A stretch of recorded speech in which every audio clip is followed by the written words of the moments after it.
Welcome to Menopause, Marriage and Motherhood, a podcast that's all about changing the way we view midlife and bringing the conversation about menopause out into the open. Each week we share stories, experiences and inspiration. We talk to experts on how to best navigate this time of life and find out how other people have not only survived but thrived through this time. I'm your host, Karen O'Connor. Hello and welcome. Today I'm here with Nicole Jevtovic. Is that how you pronounce it? Yeah, close enough.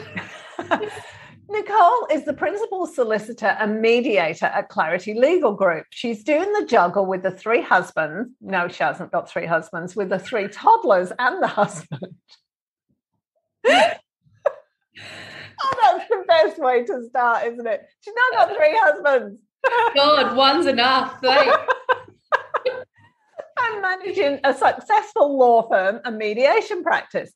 After years of working with thousands of separated couples, she's seen many women, particularly stay-at-home mums, receiving less than they're entitled to during divorce and separation.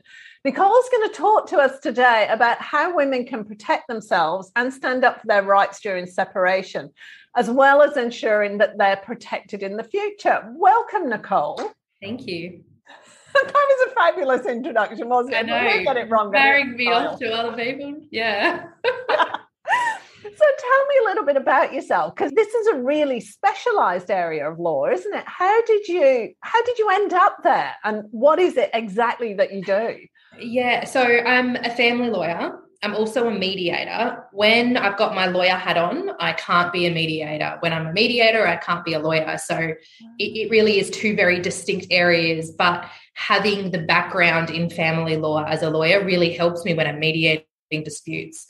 How I got into it, it was more organic, really. You know, when I originally first finished my law degree and started practicing, I was actually a criminal lawyer. So I was defending the criminals. That's what I was doing. Okay. Yeah. And I started doing a little bit, and, you know, I was like young, I was in my early 20s, and I started doing a bit of family law, but it's really only when I had kids that I really became passionate about family law and helping parties resolve those disputes. I think it just gave me that little bit of insight into understanding what actually happens when people separate and how important your kids are to you. I think until we have kids, we really can't.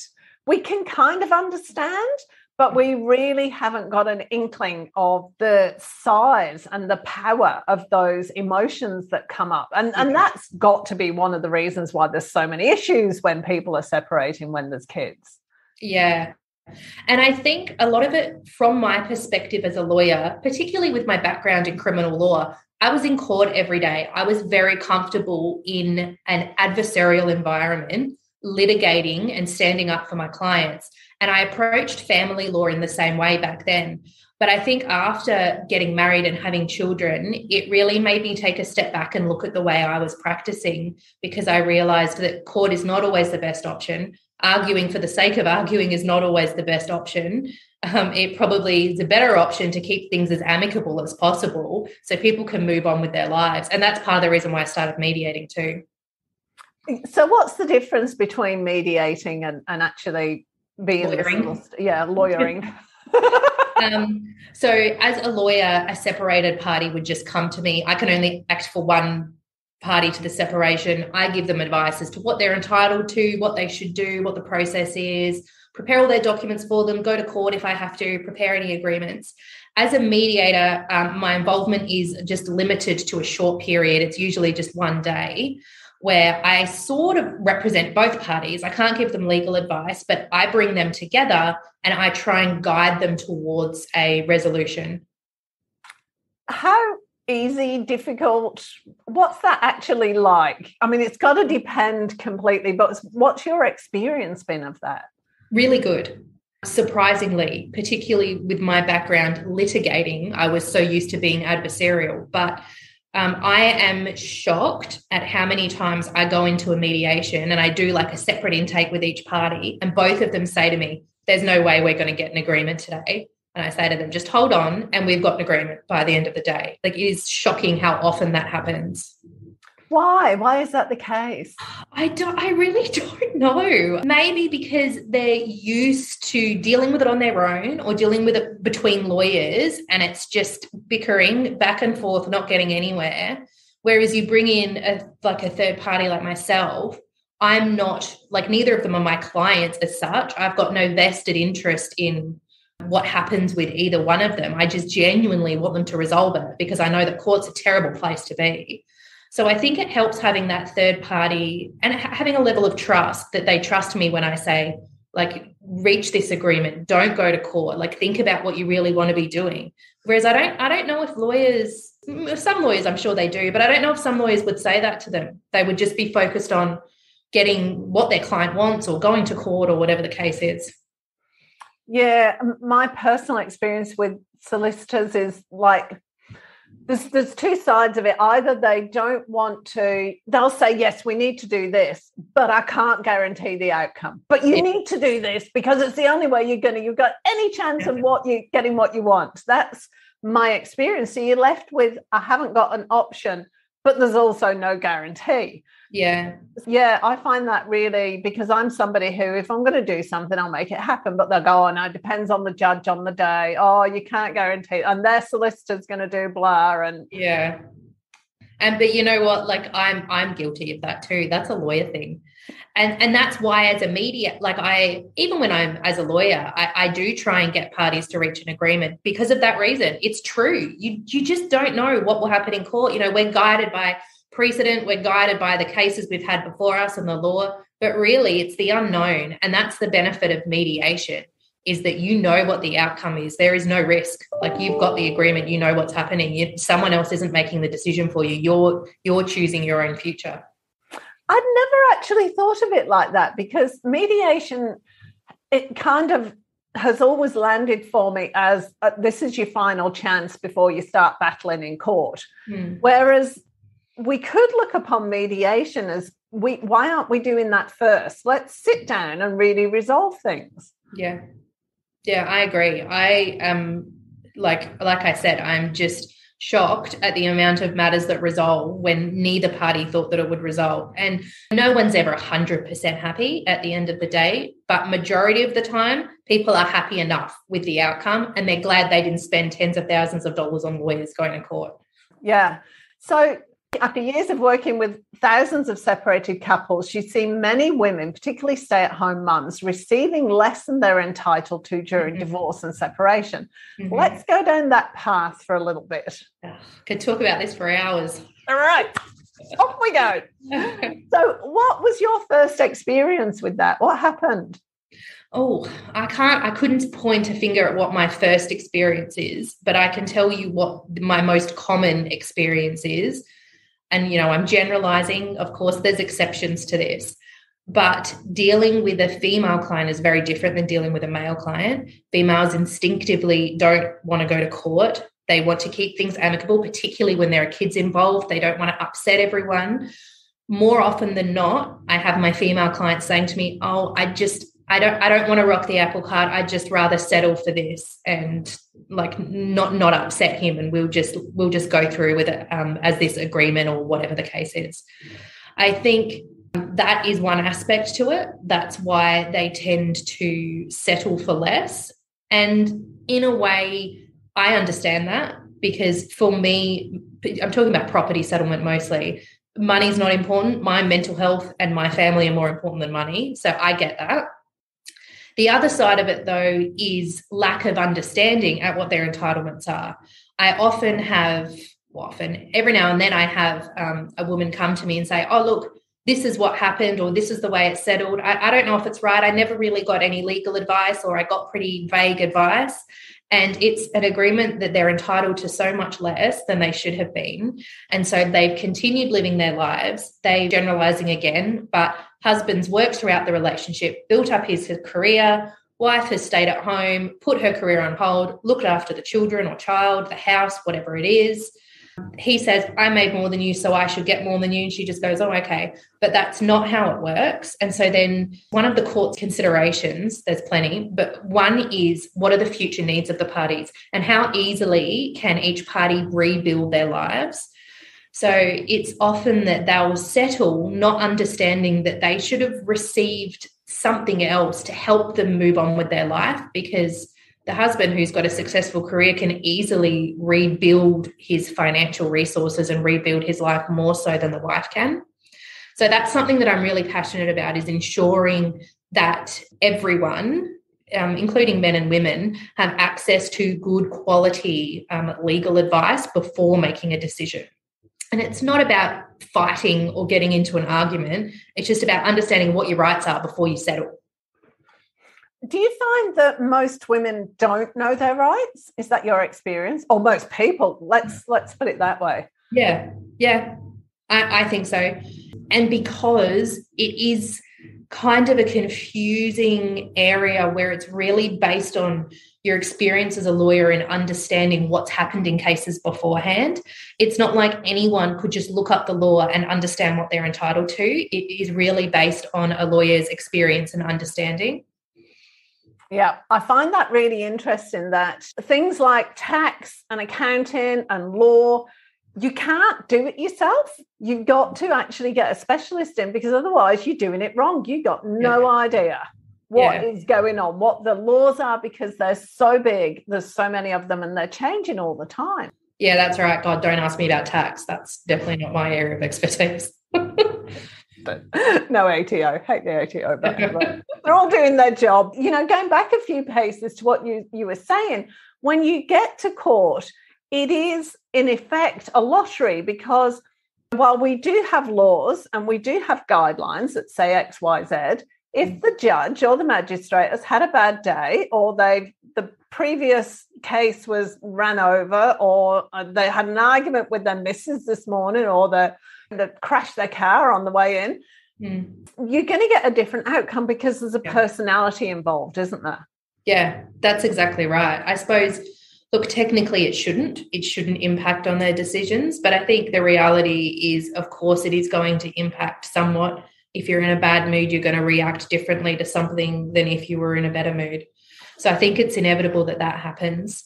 But not only that, is also there is a huge range of discretion. So it's not just that particular judge on the day and what happened to them. It's the fact that judges do have that discretion. So they've got however many years of their life behind them that would impact on the way they make decisions. And it's still within the range of what the law says is fair, but it might not be what a different judge would have ordered, or it might not be the ideal outcome that you would have gotten if you tried to resolve it outside of court. So what would be your advice to people if they're coming up for, what do you call it? Separation. That's the word.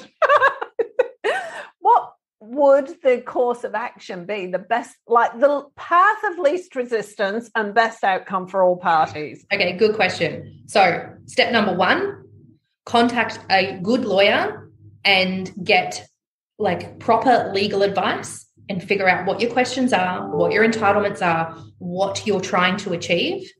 And then don't use the lawyer because they cost a lot of money. See how you go getting somewhere yourself. Obviously, there's exceptions. There's certain situations, particularly domestic violence situations, where it's not safe for you to be communicating with your former partner, which is completely understandable. And there's systems in place to assist you with that. But generally, I think it's really important that people first get proper advice so they know what they're asking for, where they're going, what they want to achieve, and then see how you go trying to get that agreement before you pay a lawyer thousands and thousands of dollars. And it's the same in any industry. There's bad people and good people, because there's the risk that you get a lawyer that's overly litigious that is going to rack up a bill when it could have just been a simple mediation and it would have resolved. Yeah, I want to just go off on a bit of a diversion here in what you were saying then, because you mentioned domestic violence cases. And when you were talking before about women tend to try to avoid confrontation, they'll go, okay, yeah, I don't want to fight.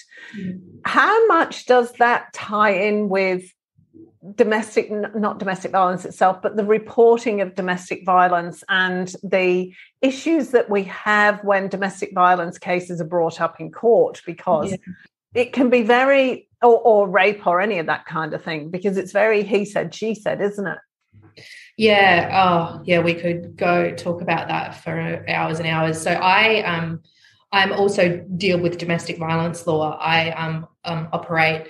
The government provides like a duty lawyer service for some of the courts around Queensland. And so on the Gold Coast here, I do a duty lawyer service at the domestic violence court. So I deal with hundreds of cases. And I think the law in relation to domestic violence is very broad. So back in the old days, domestic violence was maybe you had to have a black eye to be able to show that there was domestic violence. That's not what it is anymore. Domestic violence is coercive behaviour, emotional abuse, financial abuse, like verbal abuse, calling someone names, derogatory names is domestic violence. It is very easy to get over that threshold that there has possibly been domestic violence. The issue is how to deal with that as part of family court proceedings, because they're two separate issues. The DV proceedings are completely different to family court proceedings. So whilst you may had a win, like you may have been found that there was domestic violence in your relationship, that's sort of watered down in the family court, for starters, because it has very little role to play in financial settlement. It's quite relevant for parenting matters. But the reality is that affects people's decision-making. That affects the victim's ability to make a decision and to stand up for themselves. And there is nothing to assist with that. It comes down to, a lawyer being able to advocate for that person or a support person that assists them.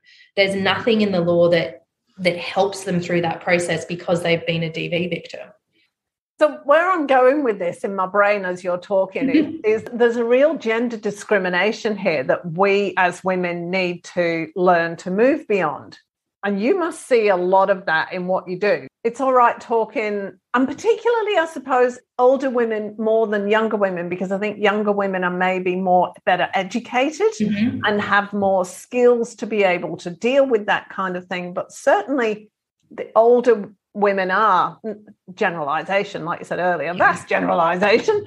Is it more difficult? How do we deal with that kind of thing and bring ourselves forward, not just be the quiet good little wife in the corner? Yeah, and I agree. Obviously I'm young-ish. I'm in my early 30s, but I very often have older women come to me, and their upbringing and their understanding of what a wife is completely different to the way I understand a husband-wife relationship.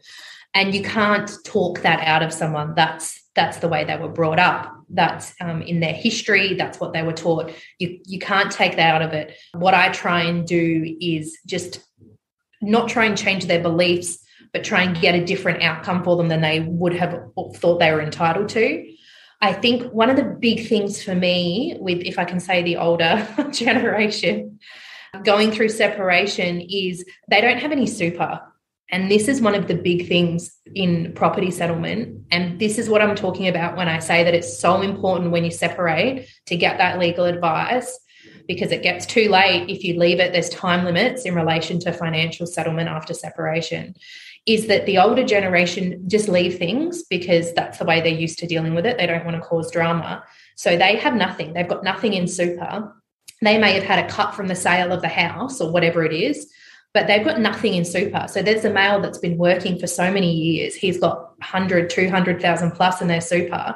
And this poor woman has nothing to retire on. She's worked her whole life, and it is work looking after children. You just don't get paid for it. So she's worked and not been paid super and not been paid, and then has nothing for her future retirement.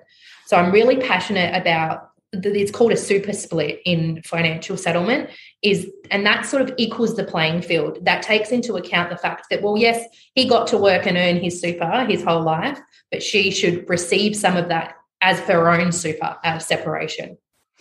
I didn't know you could do that, because that's really, I'm 58 now, and I haven't worked for a very long time. And I hardly got any super compared to what my husband's got. Yeah. And it is in my thing, well, I didn't work, but I did when we got 4 kids. You worked. And I think sort of women who are older still are in that mindset, well, I didn't work, I didn't earn the money, but I was working way more hours than my husband was. Yeah. Yeah, No, I agree. And that's what I mean, is that people just don't realize, or they don't think of it, or they think it's too hard. And it really is quite an accepted practice in the family court that there would be a super split in those sorts of situations. It's not anything crazy that you're asking for. If you're asking for some of his super, it's quite a normal practice. Right, okay. Just out of curiosity, what's the proportion of older divorce or separation to younger that you deal with? Definitely less in the older generations, maybe like 20% older, and most younger. Right. And let's go back to that when people are splitting up, because we got to think of the extended families and everything here. Give me a few stories. I think I'd like to hear some stories. Okay, stories. Well, I've got plenty. What do you want a story about? Best outcome, worst outcome, but funniest outcome is always a good one. Or what? Okay. Yeah. Let me think. Best outcome.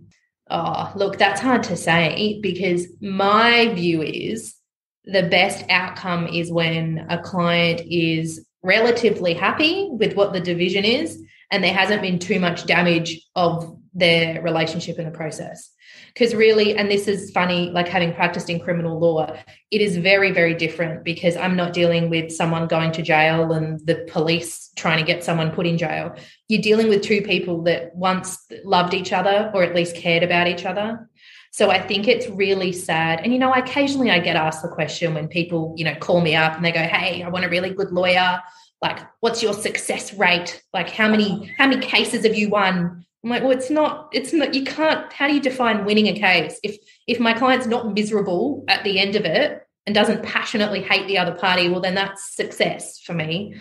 So I think they're the good outcomes. I suppose the only way that I judge them, it's not in figures and it's not in who gets the majority care of the child. It's about preserving that relationship and my client's mental health. So if they come out of it and they're mostly happy, then that's a good result for me. What about the impact on the kids? Because that's the hardest thing in a separation, isn't it? Yeah, that's a really hard one, because, you get people who just can't see it. And I get it. Like, I haven't been through, I'm on my first marriage, so I haven't been through a separation yet. So, but, I can imagine it would be traumatizing. And it would be really hard to separate your own feelings from what's going on with these little mini people that you've had with the other person, who you might hate. Like, some of them hate. They end up hating the other party and despising them. So it is hard to protect the children from that. And I think inevitably people make mistakes. They say things in front of the kids or to the kids, or the kids are exposed to conflict. It happens all the time. No one's perfect. And I think that's really important, that people accept that, yes, I shouldn't have done that. Let's do that better next time, rather than just pretending it didn't happen or being like, oh, no, I did nothing wrong. So I think a lot of the conversations I have with my client, when they say, oh, this happened, and I say that you should not be talking to your children about this. And they go, oh, but. And I go, I'm not.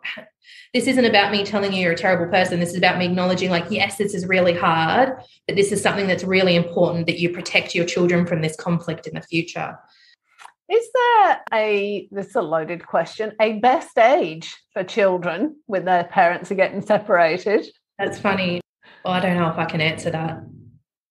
It's a really difficult one, isn't it? Because I was thinking about it. I thought, teenagers, they've got all the teenager angst going on anyway.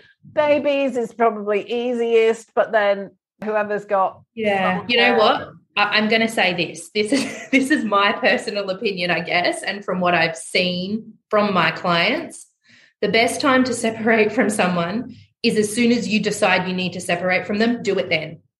Don't stay together because you want to keep it together for the kids. Don't stay together for financial reasons, because no matter what the age of the children are, that's when they get impacted by it. If you realize that you don't want to be with someone anymore and it's not working out, well, then that's it. Break up, try and keep things as amicable as possible, and keep your children so they're not exposed to that building up of hatred and anger and despising the other person and wanting to get away from them. I think that's the worst part of a separation. So have there been any funny moments in what you're doing? Yeah, well, I think they're funny. I don't know if my clients would. Well, what happened?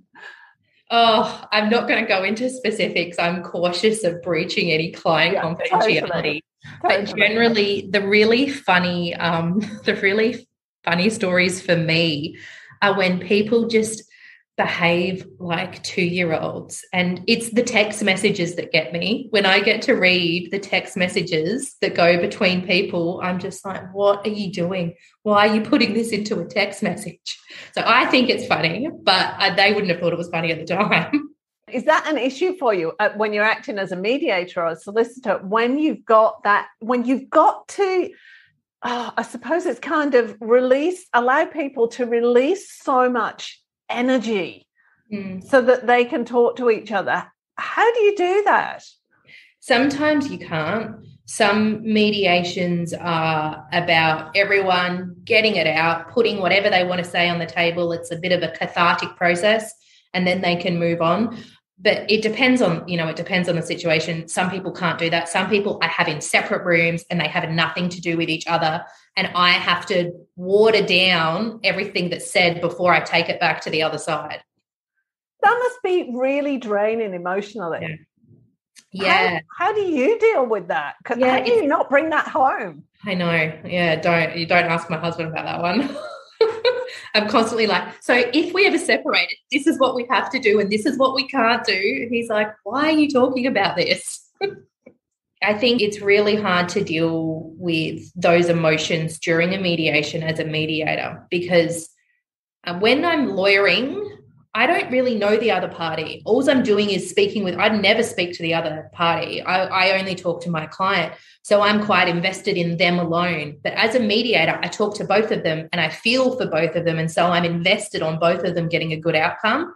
And that is way more draining than when I am representing someone as a lawyer, because I'm constantly running back and forth between these two parties and I genuinely want them to get an agreement, and I'm trying to make sure I don't upset this person, and I know that one thing that they said would probably upset the other party, so I've got to try and water that down a bit. So it's definitely more emotionally draining to be a mediator than it is to be a lawyer. But which is the most satisfying? Oh, mediating for sure. I would have thought so, because the outcome you receive at the end of it, just having, even in the most antagonistic relationships, at least if they walk out, like you say, and they're mostly happy, because half the time, if you got the two of them in a room together, they just want to stab each other. Yeah. Yeah, and that's why I do a lot of mediations in separate rooms, because they can't be in the same room together. Do the solicitors enable that sometimes? Do they? Oh, look, to be honest, rarely. Right. Yes, they do. Like I said, there's good doctors, bad doctors, good lawyers, bad lawyers. Yes, some solicitors do. Most of them are pretty good, though. We're not that bad. No, and especially not if you're in family law. It's not like it's criminal or anything like that, is it? Yeah. Oh, well, look, like I said I was a criminal lawyer. Hey, don't judge criminal lawyers. But that is all antagonistic. That's very... You know what's funny, though, is I find that sometimes family law is more antagonistic than criminal law is. So when I was a criminal lawyer, I'm against the prosecutor, I'm against the police, but it was really not about that. Like, we'd go out for a beer after work. Family law is not quite like that, I think, because it's more personal. And like I said, lawyers, you get invested in your clients. You talk to them almost every day. You really care about them. So I think it is harder. As a criminal lawyer, I think it's easier to have that division. It's harder in family law. Yeah, it's kind of almost like in criminal law, you've got the facts and it's all about the facts and proving the facts or disproving them. But in family law, it's all about he said, she said. Mm-hmm. There are no clear... I always said to my children, stop with the story and tell me what happened. Yeah. And you can't really do that in family law because the story is so involved and it goes back years. Yeah. And the thing is, most of the time, people aren't lying. They're not genuinely trying to deceive. They believe their truth. They believe that's what happened. And that makes it even harder because neither of them are lying. They both just have different lenses on what's happened. Yeah, that famous old story about being all these people around the campfire and somebody falls over and everybody tells a different story. Oh, he was tripped up. Oh, he had a heart attack. No, he did this. It was a rabbit. And everybody's absolutely convinced that they're telling the truth. And that's got to be so much more impactful in a family court. I think one of or maybe it's a mistake, I don't know, lawyers, and I think that's part of our job. We get bogged down in the evidence, presenting our client's case based on historically what's happened, et cetera, et cetera. But when I'm mediating, we talk about, the history of the matter, but really that doesn't matter. I'm not there to give them legal advice, so I really don't care about the history of the matter. What matters is getting the agreement. What matters is the future. So really the question for a lawyer is, what are the facts? How do I present my client's case?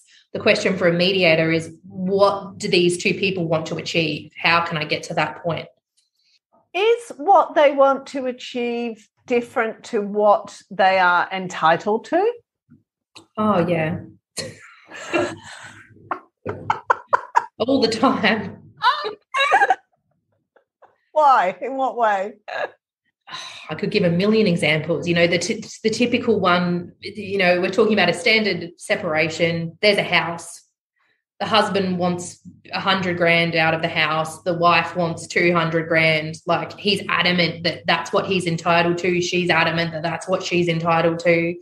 Like, it's just, even with good lawyers, you can't convince people what the law is or what they're entitled to if they're so focused on what they deserve. So it's their view of what they're entitled to is not according to the law. Their view is what they deserve. That's a big issue. So another loaded question for you here. You're stepping into a minefield here. Yeah, I got to be so careful what I say.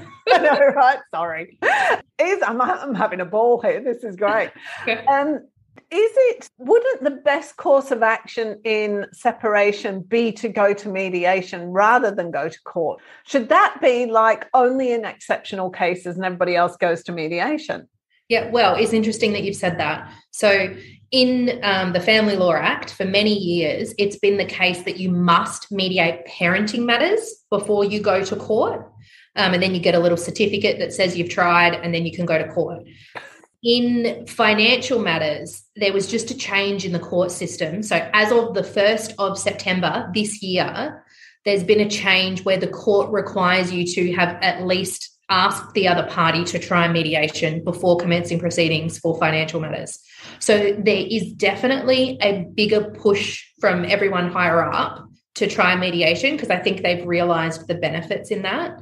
Back to your question of, is it better just to mediate and not ever go to court? I do not agree with that, because there are situations where you have a completely unreasonable other party who has all of the control, like in DV situations. You can't mediate with people like that.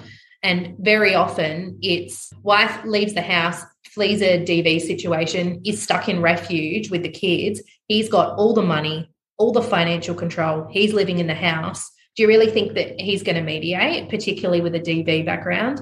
She needs to apply to the court to get that court intervention and that order so she can make sure she's protected.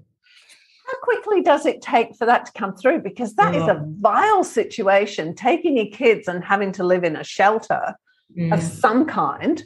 How long does it take? It can take months.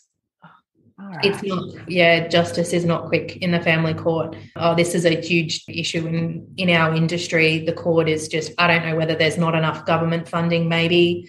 There's a huge backlog. They're trying, with this new change that came through in September, they're really working hard to try and get matters through as quick as they can. I'm not faulting the judiciary. I think that everyone is really making an effort. But it's hard to get urgent court dates. There's not enough judges. They have, 20, 50 matters in their docket in one day sometimes. They're just trying to get through them the best they can. I guess it's a funding issue.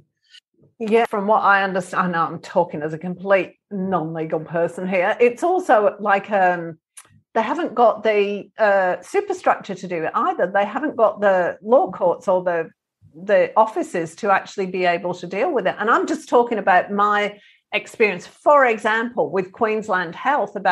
We moved up from New South Wales. So end of every term, I have to get a border pass and an exemption for my daughter to quarantine at home. Joy. And I know the people that work in Queensland Health now, and I got one border pass through. I'm not telling a lie. The minister signed it at 5:30 on a Friday night, and I actually got my exemption, not border pass, the exemption through at 7:00 on a Friday night. So I know those people are working really hard. They're doing everything they can. But like you say, the resources and the facilities and everything just aren't there to back them up. Yeah. It's been, interestingly, back pre-COVID, every court appearance I did in the family court was in person. It was unusual to be able to appear by phone or web conference. And now it's the reverse.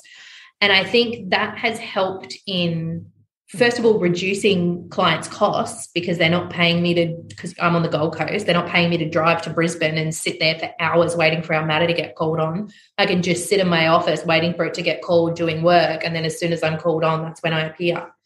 So that has definitely assisted. Interestingly enough, that's the one good thing that COVID has brought. I think it's really forced, and because the legal profession is quite old and a bit stuck in their ways, and I think that really pushed everyone quickly into having to progress into the future, and it's helped. So that's the one good thing that's come out of COVID for us. Yeah, totally agree with you on that, Matt, because we do property development, and my husband used to despair because the solicitors would want to hand over checks and stand on the court steps to exchange documents. My husband's like, do it online. Yeah. I know, it's nuts, isn't it? But no, I don't trust those things. Well, why not? The rest of the world's doing it.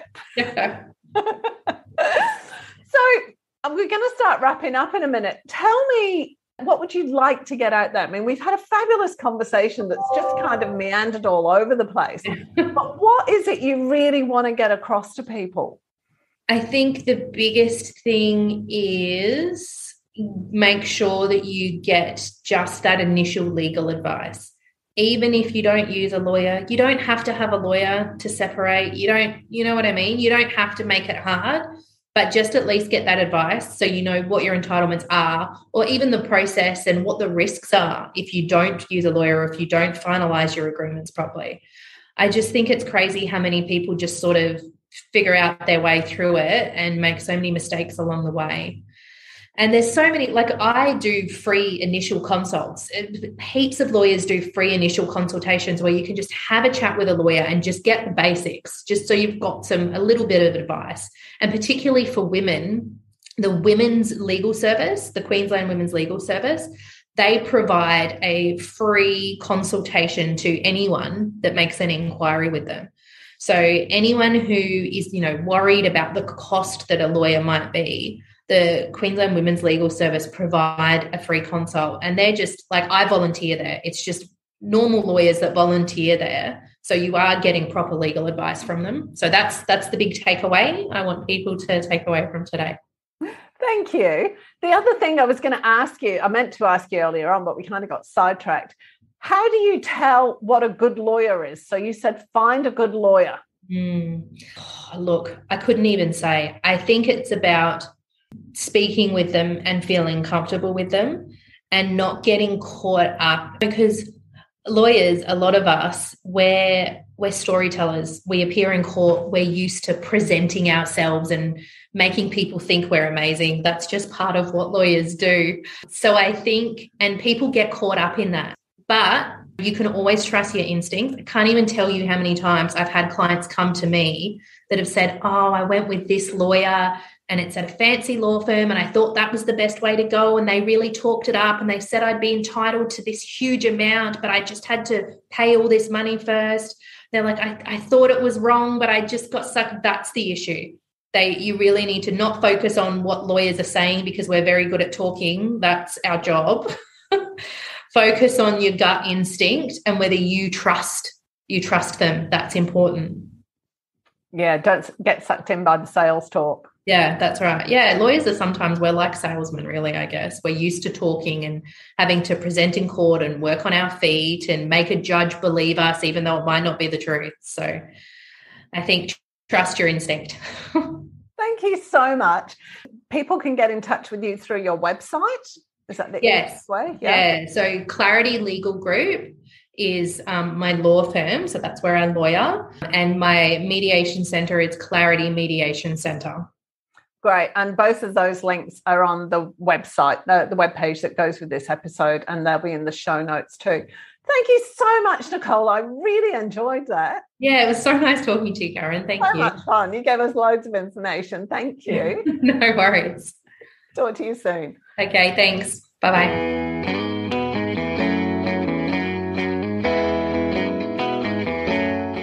Thanks for joining us this week on Menopause, Marriage and Motherhood. Make sure you subscribe to the show on your favourite player, and while you're at it, we'd love you to leave us a rating on iTunes, or if you'd simply tell a friend about the show, that would be amazing too. Be sure to tune in next week for the next episode, and remember, if you're busy thinking about what you can't have, how on earth are you going to enjoy what you can have? See you next week.